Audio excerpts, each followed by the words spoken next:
Welcome to Fight News Now Extra. I'm your host, John Pollock, and we have all of today's news coming your way as Glory adds a bout for their card in Italy. Ortiz tops the payouts from Bellator Dynamite, and we have an update on Lyoto Machida. All that plus John Ramdien and Robin Black on today's show.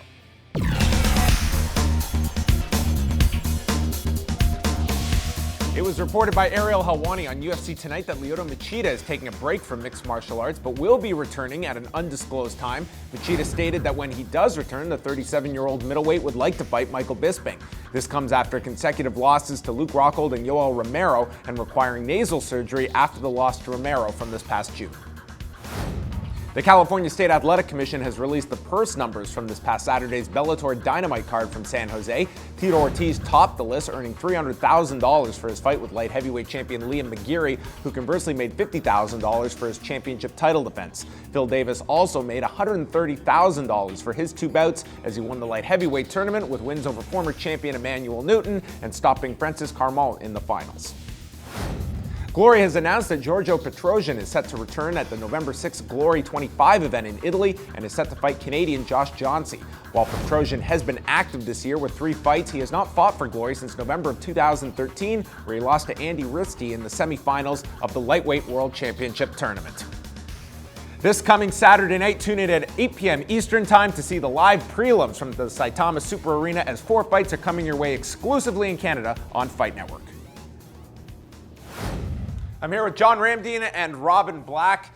Kind of a slow news day, unless you guys want to get into purse numbers from this past Saturday. But one number that we didn't discuss as much was the television number, which is ultimately the most important for Bellator and Spike TV at this juncture of Bellator 2.0. 800,000 viewers, lower than a lot of people anticipated. Tito Ortiz, Liam McGeary didn't really have that same bizarre appeal that maybe Kimbo Slice and Ken Shamrock did. We are weighing it against, Bellator set their record for that particular fight back in June. I think it's a respectable number, but given all the money put into this show, has to be a bit of a disappointment, which is offset by what they did do at the gate. Yeah, and you look at the fact that more than 11,000 people went to the venue in San Jose, California. And Bellator's at the building stage. They're rebuilding right now. Coker came in not that long ago, has had to deal with all the situation, or the mess, so to speak, that Bjorn Rebney left behind, and now it's trying to create interest. And that's what he's doing right now. A lot of people are starting to take notice of the Bellator product. We're seeing a lot of fighters make the switch, and with this whole Reebok deal, I would not be surprised to see bigger names make their way over. Is this not? I think that this really does emphasize just that struggle that we see Bellator with. Yes, you have your Kimbos, your Ken Shamrocks, that there is an attraction to still see. Creating those next stars, that's not going to happen overnight. Liam McGeary is not going to become a star just from a win over Tito Ortiz or just from being really slick off of his back. It's going to take a long time to create that next level of stars that can replace your big names now that maybe they're past their physical prime, but not their drawing peak. Yeah. In some of these cases, this is a situation of contraction of a business, and all entertainment business is going through contraction. Why? Because there's every kind of entertainment available at all times, all day, all the time. So in that setting of the world that we live in, if 800,000 people chose your product, that means it's pretty good. That means you're doing something. Yeah. We can't compare things to last year or even 6 months ago. Our culture is changing so fast and media is changing so fast. 800,000 people in a world where you could choose to watch anything on planet Earth, and in most cases, anything in human history, 800,000 people chose that. That's pretty good. And I think Bellator is doing the right things. They are building their stars. You look at some of the homegrown talent, for example. When Michael Chandler's on a card, you're going to watch, and I'm going to watch because Michael Chandler is ridiculously talented. He fights his ass off, and you know for a fact that if he was to be in there with any of the top 155-pound fighters in the world, he may not beat them, but he'll come damn close, and it'll be very, very competitive. And I think Michael Chandler probably could hang with him. The problem is, I think there's more people tuning in thinking the dude from Friends is fighting. And that's going to be the struggle. Chandler, yeah. It's an interesting point. It's you and I, and we have a hard time sometimes differentiating this as fanatics. Fanatics go, hey, we got to see Michael Chandler. He's special. And fanatics might now go, you got to watch this Phil Davis. Some people might, this John Ramdien up in Canada wrote him off, but you got to watch this guy. But you got to go deeper than fanatics these days. Ronda goes deeper than fanatics. When people talking about fighting, if they, you work in the fight business? What about that Ronda Rousey? That's all they talk about. So star power is a real thing in today's media.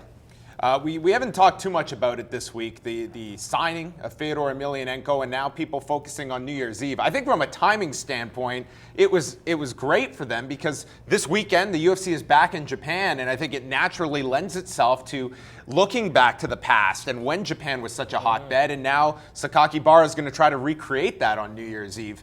Do you feel that this is going to spark anything? Are we trying to go to a well that's pretty dry in Japan in terms of something sustainable that can go beyond one big night for an upstart promotion? Is the talent out there? Well, I think the talent is, and if you look at Japan's history, and we've been told that the Japanese mixed martial arts culture is changing, they're evolving, they're looking at the North American way of mixed martial arts and combat, and they're starting to embrace that, so to speak. Also the negatives. You're hearing booing in Japan, which if you look back in the days of Pride or Pancrase, there wasn't booing. There was an appreciation for the ground game as well as the slow game in the corners and whatnot. But the fact is, I think there is room. You can't look at 2 shows. You can't look at 3 shows.